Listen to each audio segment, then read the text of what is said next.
안녕하세요. 여러분, 감송입니다. Welcome to KT7 Channel. เดี๋ยวสองลาวหรือสองอีสังเนี่ย สองลาวแต่ว่ามื้อนี้เฮาสิมาเฮ็ดเกาหลีหน่อยหนึงเฮาก็เลยแบบว่าเกาหลีนี่เฮาก็มีแขกรับเชิญของพวกเฮามื้อนี้แม่น อันนี้ก็จะเยอะเจออีบิต้า เฮ้ย เดี๋ยวสองลาว ลืม สองมื้อนี้เฮาสิมารีวิวมีเกาหลีเนาะนี่เป็นมีคอเรียน เกาหลี เกาหลีตัวนี้ก็จะเป็นรถใหม่ตัวนี้ โตปุ๊กไม่ย่อน แล้วก็ตัวนี้รถออริจินอลเนาะของเกาหลีเพชรมีเพชรแล้วตัวนี้ก็จะเป็นรถใหม่คือกัน ของ แม่น พิซ โอ้ ซ่าย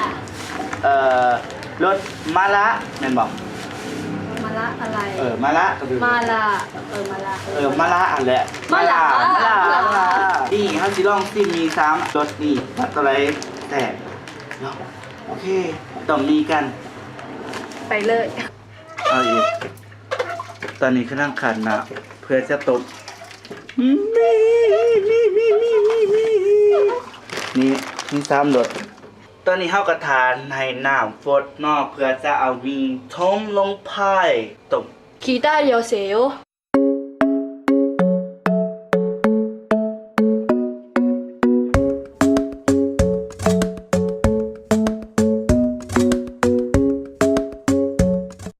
谁在那个不da哒不da哒谁在那个谁ตอนนี้เฮาก็เริ่มสแกนลามิโยลงพายโอเวอร์แชร์ น้ำฟดแล้วเนาะ ทั้งแบบ Korean and English พ้นกันตอนนี้ครับพี่โต รามยอนไทย ที่ใช้เบอร์โต เดี๋ยว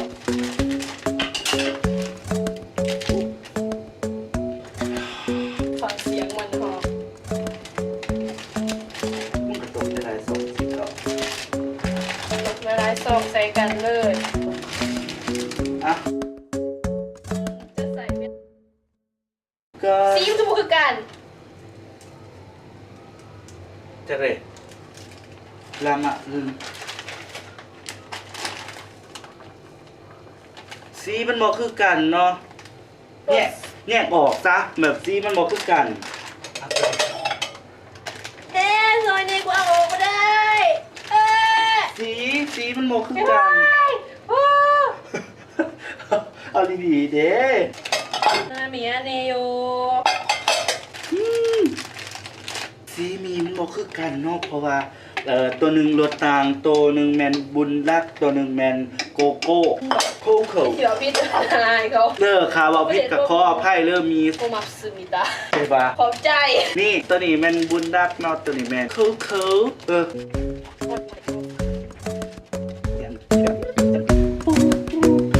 บอกว่าเขาสูง ฮอดโอ้ฮอดอีกหน่อยนึง โอเค ต้มอีกหน่อยนึงเพราะว่าเส้นมันยังแข็งอยู่ 얼굴이 뜨겁고 가슴은 계속도 눈몸이 맘대로 안돼 어지러워 너 한숨에 보내 가자 잡히지 않아 터지지 않은가 그래서 더 그려 눈몸이 맘대로 안돼 어여 시간은 흘러가는데 마지막 급해지지 내 세상에 너 하나만 미세요 서준나 when you set me free Baby 내 멋지는 것처럼 만나줘 그만 생각해 뭔가 그리 어려워 거짓말처럼 기세해져 내가 너에게 마지막 사랑인 것처럼 마지막처럼 마지막 밤인 것처럼 마지막처럼 마지막처럼 내 이tam이 없는 것처럼 โอเคนะจะได้ที่เลยเนาะหลังจากห้องเพลงแบล็คพิงค์คือ 3 นาทีป่ะ บน่าจะ1 นาทีคำสูงลองเบิงเนาะ ลองรอก็ไปโลด โอเคนะจะได้ที่เลยแต่เข้าตาขึ้นเลยเอากระสอบแป๊บนึงเนาะ ตัวนี้ก็จะแม่นของโกโก้โอ้ยสมัครกับหัวนี่ยางเกินปรุงมันเหี่ย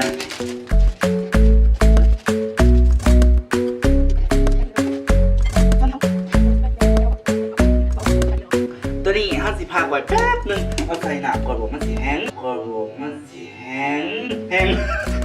ว่าคิดถึงไม่รู้โอเคเนาะ โอเคต่อไปห้าสิบตมต่อไปห้าสิบตมต่อไปแมนห้าสิบตมมีของบุญดัก อุยตาอุ ต่อไปก็จะแมนรถบุญรักรถออริจินอลแอนบุญรักมาดาเนี่ย เขียนเลยนะผมความพยายามอยู่ใส่ความสำเร็จอยู่นั้น พอผมพยายามจะใส่อีกอย่าง แค่กู ก็ได้ที่บอกว่าผมพยายามจะใส่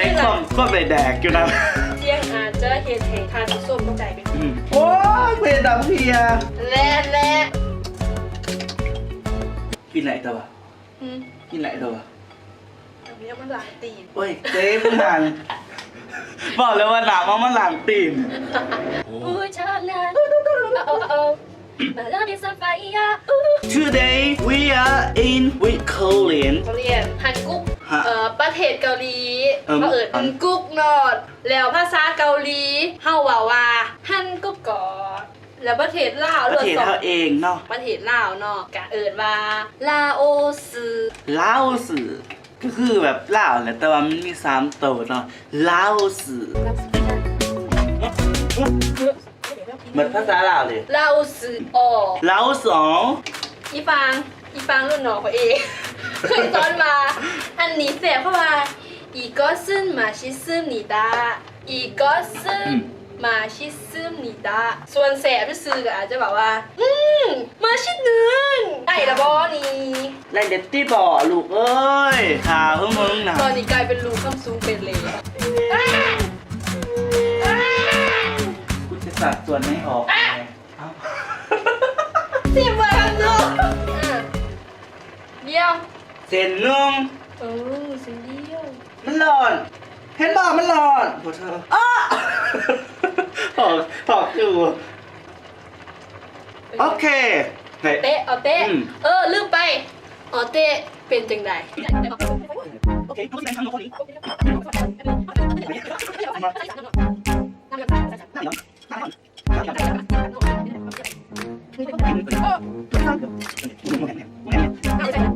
เย้มาแล้วนี่โอเค นี่มันจะเป็นสีต่างกันเนาะระหว่างข สี อง เหลืองสีเหลืองสีขาว ของรามยอนครับเขาไม่แม่นรสกะลีเนาะแต่ คอลี เคยนี่เสียเบิงมันแตกต่างจากสีเส้นนั่นตัวนี้มันจะเป็นสีขาวและตัวนี้มันจะเป็นสีเหลืองโอเค ตัวนี้คือกันเนาะเพราะว่ามันเป็นตัวนี้เป็นรามยอนมือสองตัวนี้เป็นรสโอ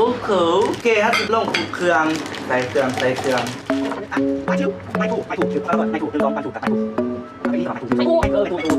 อันนี้โอคุยครับคุยยอดรถมาแล้วทำแล้วนะพูดเลย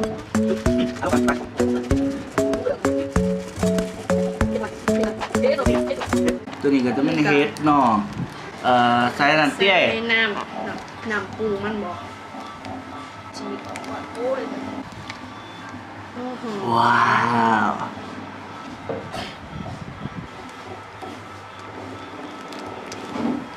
ต่อไปเนาะก็จะเป็นของบุญดาคือเสียงสลัดครับ เลยเติมของมันก่อน ว้า จะเป็น ว สาหร่ายครับ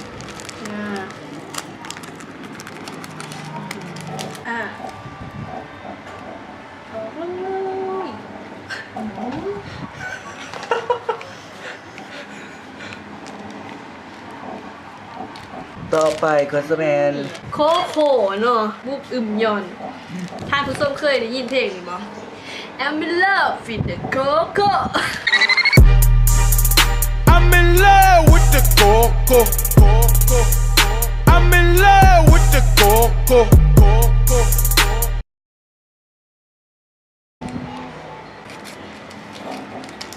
ว้าวตัวนี้จะสลายคือการน้ำรสออริจินอล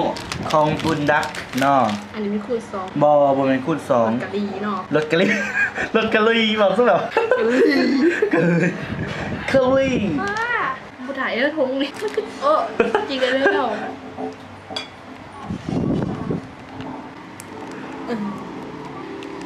มาเบิ่งความแตกต่างของสองรสออริจินอล ตัวนี้มันจะสีแบบ เพชร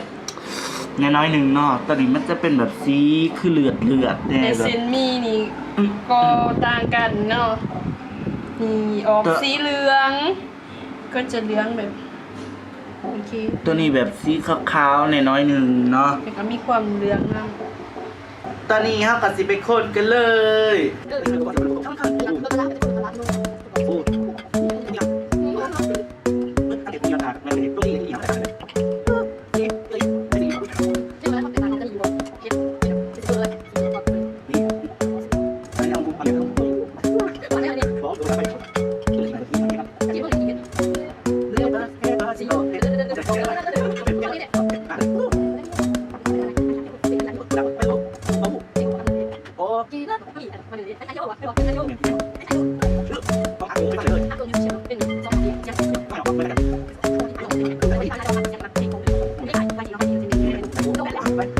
นี่เทียบเบิงบุญรักกับโกโก้เนาะว่ามันจะสีต่างกันน้อยหนึ่ง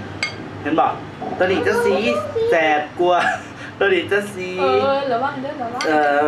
สีขาวกว่าแต่ว่าเส้นโกโก้มันจะเป็นสีเหลืองเส้นอันนี้มันจะเป็นสีขาวเนาะโอเคไปซิมกันเลยนี่มาแล้วเสร็จมาเลยวาสันแกเอาไป คำสั่งตา ไปซิมกันเลยเซนเซน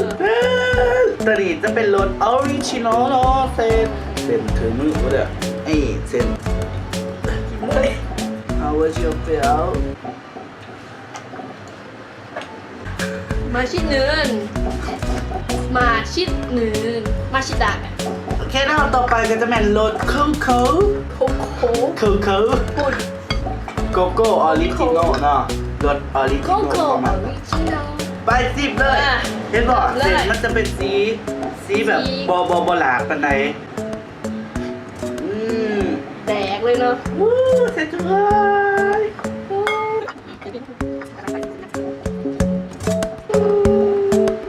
รสบางทีนี่แบบโดอัน แต่ นี้ มันมีกลิ่นของ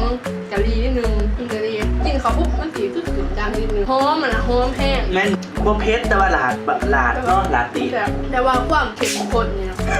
ให้ออริจินอลแบบรส แม่น ปุ่นยังแต่ตอนนี้เลยรู้สึกเผ็ดแล้ว เพราะว่ามันหลาดตีแบบว่าลีดมันจะแบบอันนะโอเคนะต่อไปกันจะเป็นรสตุ้นถ่ายเผ็ดนี่รสสุดท้ายก็จะเป็นรสมาลานี่จะมีเห็ด เฮ็ด มาลาแปลว่าเห็ดป่ะมาตักมีแต่กะซี่อันเห็ดไปน้ำกันเด้ เฮ็ด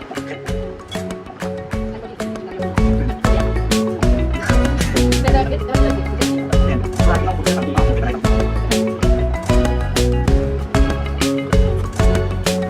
ด้วยจะไหนแบบรสชาติแบบอีกแบบนึงตั้งกึ่งเข้าไป ให้มันเลยค่ะก็ออริจินอล แต่มีเห็ดกระแสบเลย แต่ว่าพวกเค็มข้นพอ ออริจินอลแต่ว่ามันมีเห็ดมันแสบมันเห็ดแบบมันคือสีนะโอเคหลังจากเข้า